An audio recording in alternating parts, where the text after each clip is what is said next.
Proton, इसको canal raise experiment भी कहा जाता है। ठीक है, कल हमने पढ़ा था द डिस्कवरी ऑफ इलेक्ट्रॉन।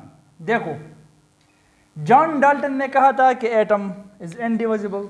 ये एटम नाम ही इसलिए दिया गया है कि एटम का मतलब है एटमोस से निकला है। ये atom is derived from Atmos, जिसका मतलब है इनडिविजिबल, और जिसको तकसीम नहीं किया जा सकता, इनडिविजिबल। ठीक है, लेकिन बाद में ये पे दर पे एक्सपेरिमेंट्स ने ये साबित किया कि इसके अंदर और भी पार्टिकल्स हैं, जैसे इलेक्ट्रॉन, प्रोटॉन, न्यूट्रॉन, और अब तो बहुत ज़्यादा पार्टिकल्स इसमें डिस्कवर हुए हैं क्वांटम फिजिक्स, क्वांटम केमिस्ट्री के आने के बाद। ठीक है, अलबत्ता जब ये डिस्कवरी शुरू हुई तो सबसे पहले इलेक्ट्रॉन डिस्कवर हुआ था cathode tube experiment, discharge tube experiment के जरिए, जो हमने कल पढ़ा था। ठीक है, उसके बाद प्रोटॉन डिस्कवर हुआ, जो अब हम पढ़ेंगे, और उसके बाद न्यूट्रॉन डिस्कवर हुआ, जो इसके बाद हम पढ़ेंगे।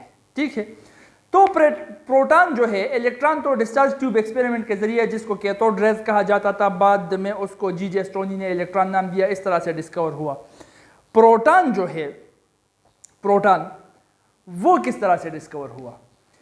देखो, एटम को जब साइंटिस्ट ने लिया, एटम को एज अ होल एटम को, और इसको एक इलेक्ट्रिक फील्ड से पास किया। इलेक्ट्रिक फील्ड मतलब इस पर पॉजिटिव, इस पर नेगेटिव चार्ज है। अब एटम जब इससे पास हुआ तो सीधा पास हुआ, मतलब एटम जब इससे पास हो रहा था तो ना वो एटम पॉजिटिव साइड की तरफ मुड़ा, ना ये एटम नेगेटिव साइड की तरफ मुड़ा। तो इसका क्या मतलब बनता है कि ये एटम जो है, इस पर कोई चार्ज नहीं है, ये न्यूट्रल है। ठीक है, अब आप मुझे बताओ, अपना कॉमन सेंस यूज करके मैं आपको बता रहा हूं कि एक डब्बे के अंदर मुझे पता है कि नेगेटिव चार्ज मौजूद है। एक डब्बा है, मुझे पता है कि उसके अंदर नेगेटिव चार्ज मौजूद है, लेकिन फिर भी डब्बे पर नेगेटिव चार्ज दिखाई नहीं दे रहा।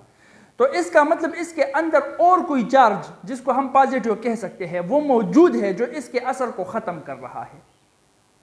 तो यही चीज साइंसदानों ने खुद सोची कि यार एटम के अंदर, वो तो हमने खुद अपने आंखों से, अपने दिमाग से, एक्सपेरिमेंट के जरिए ये साबित कर दिया कि कैथोड रेज, जिस पर नेगेटिव चार्ज है, इलेक्ट्रॉन्स, वो एटम के अंदर मौजूद है। तो जब नेगेटिव चार्ज पार्टिकल एटम के अंदर मौजूद है, तो होना तो ये चाहिए था कि एटम पर नेगेटिव चार्ज होता और एटम पॉजिटिव साइड की तरफ मुड़ता, लेकिन एटम पर चार्ज नहीं है, एटम न्यूट्रल है। तो इसका मतलब इस नेगेटिव चार्ज इलेक्ट्रॉन के होते हुए एक दूसरा पार्टिकल भी मौजूद है, जिस पर पॉजिटिव चार्ज हो सकता है, जो कि इलेक्ट्रॉन्स के इस नेगेटिव चार्ज के असर को खत्म कर सकता है। ये प्रेडिक्शंस जो है वो साइंटिस्टों ने खुद की, और उसको फाइंड आउट करने के लिए फिर एक साइंटिस्ट था जिसका नाम था गोल्डस्टाइन। जहीर की तरह बहुत ज्यादा जहीन था, होशियार था। ठीक है, तो उस गोल्डस्टाइन ने इसको फिर मालूम किया। किस तरह से?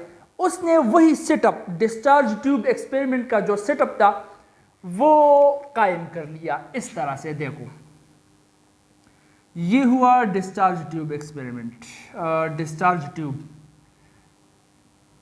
ठीक है, ये वो वैक्यूम पंप हो गया। अब ये नाम था इसका गोल्डस्टाइन। ठीक है, आइंस्टाइन के पूपी के चाचे का भाई था।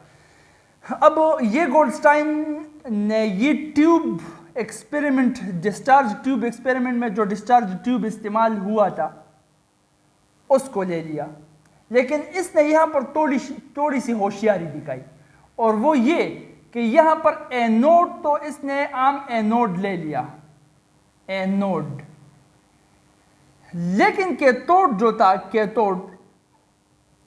कैथोड जो उसने लिया, उस कैथोड में उसने कर लिए सुराख, परफोरेटेड कैथोड, जिसमें सुराख हो, परफोरेशन सुराख को कहते हैं। ठीक है, अब देखो, इसको पता था कि कैथोड रेस कैथोड से निकलते हैं तो सीधा एनोड पर जाकर गिरते हैं, उसके पीछे वाल पर गिरते हैं, वो तो ठीक है। तो ये कैथोड रेस कैथोड से निकलकर एनोड की तरफ इसलिए आ रहे हैं क्योंकि कैथोड रेस पर नेगेटिव चार्ज है, तो पॉजिटिव इलेक्ट्रोड की तरफ ये आएंगे। तो अगर एटम के अंदर कोई पॉजिटिव चार्ज हो तो वो इस पॉजिटिव साइड से उल्टा आकर कैथोड की तरफ आएगा, क्योंकि कैथोड पर नेगेटिव चार्ज है, कैथोड उसको अट्रैक्ट करेगा। तो इसलिए इसने कैथोड के अंदर सुराख कर लिए, ताकि अगर कोई रेज, कोई पॉजिटिव रेज यहां से यहां की तरफ आ रहे हो तो वो इन रेज, इन कैनाल्स से पास होकर यहां पीछे हमको दिख सके कि हाँ कैथोड रेज की मौजूदगी में वो हमको नहीं दिख रहे थे, लेकिन यहां पर तो कैथोड रेज नहीं है ना, तो पीछे हमको दिख जाएंगे। इसलिए इसने इसमें किए सुराख, और वही हुआ। कैसे? जब इसने डिस्चार्ज ट्यूब के इस एक्सपेरिमेंटल सेटअप को ऑन कर दिया, वोल्टेज सप्लाई किया, तो कैथोड रेज निकलने लगे। अब कैथोड रेज थे हाईली मूविंग इलेक्ट्रॉन्स, ठीक है। तो जब ये हाईली मूविंग इलेक्ट्रॉन, जिसकी हाई मोमेंटम थी, ये पास हो रहे थे, तो हमने कैथोड रेज के कैरेक्टर्स में ये समझा था कि इन कैथोड रेज में, इन इलेक्ट्रॉन्स में ये सलाहियत मौजूद है कि ये किसी गैस को, किसी गैस के एटम को आयनाइज कर सकती है, मतलब उससे इलेक्ट्रॉन निकाल सकती है, ठीक है।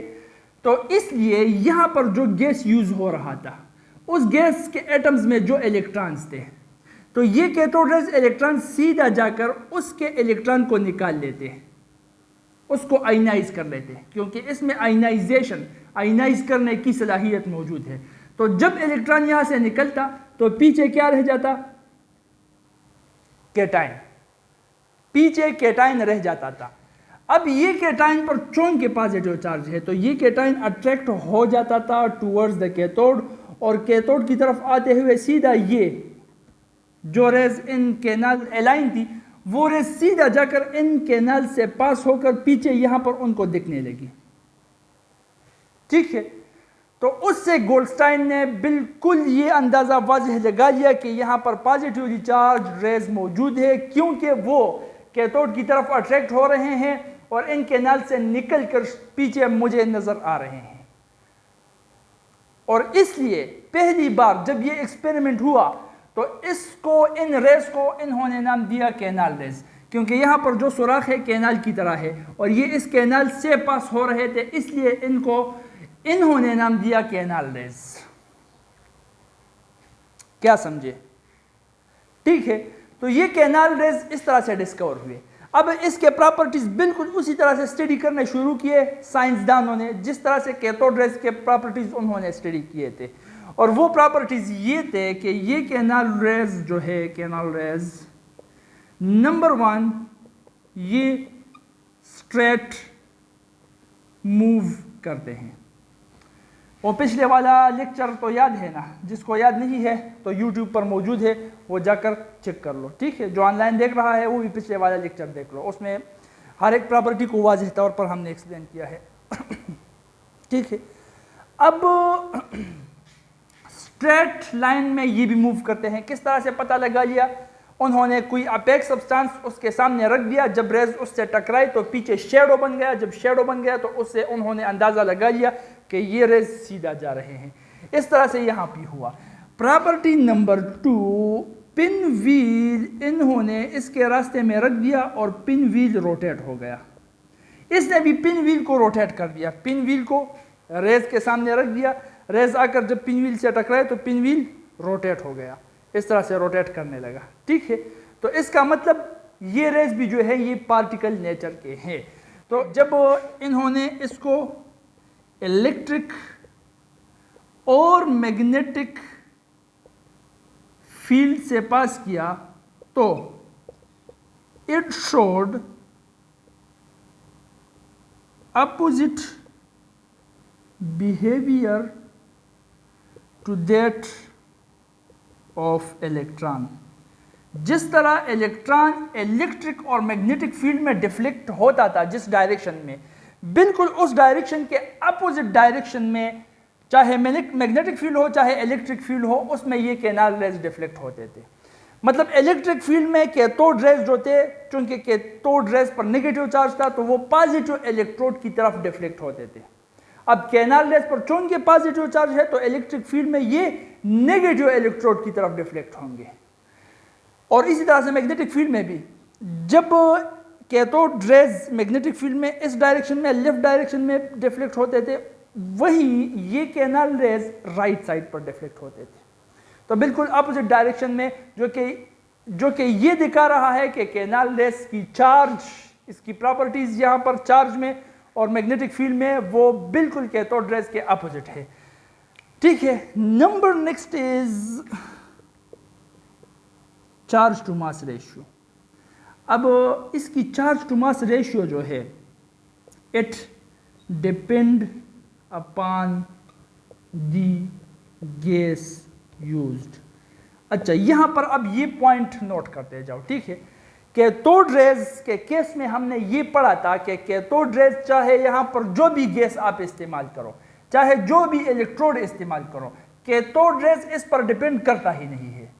जिस किस्म का भी गैस आप इस्तेमाल करोगे, तमाम के तमाम गैसेस जो कैथोड रेज दे रहे हैं वो तमाम के तमाम कैथोड रेज के तमाम प्रॉपर्टीज सेम ही होंगे। क्यों? क्योंकि वो इलेक्ट्रॉन है। इलेक्ट्रॉन चाहे फिर हाइड्रोजन में हो, चाहे हीलियम में हो, चाहे क्लोरीन में हो, चाहे नियान में हो, इलेक्ट्रॉन इलेक्ट्रॉन ही होता है। ठीक है, तो कैथोड रेज की प्रॉपर्टीज जो है वो यहां पर जो गैस इस्तेमाल हो रहा है उस पर डिपेंड नहीं करता था, उससे इंडिपेंडेंट था। पॉइंट नोट करो। ठीक है, जबकि कैनाल रेज जो है इसकी प्रॉपर्टीज यहां पर जो गैस यूज हो रहा है इस पर डिपेंड करता है, और उसमें से सबसे पहली यही प्रॉपर्टी है कि इसकी चार्ज टू मास रेशियो जो है वो इस पर डिपेंड करता है कि यहां पर गैस कौन सा इस्तेमाल हुआ। देखो, चार्ज टू मास रेशियो जो इलेक्ट्रॉन के का चार्ज टू मास रेशियो का वैल्यू था वो था 1.7588 × 10⁻11 कूलम पर किलोग्राम। ठीक है, इलेक्ट्रॉन का अपना मास था, उसका अपना चार्ज था, उसके चार्ज को मास पर जब तकसीम किया हमने तो वो ये निकल गया।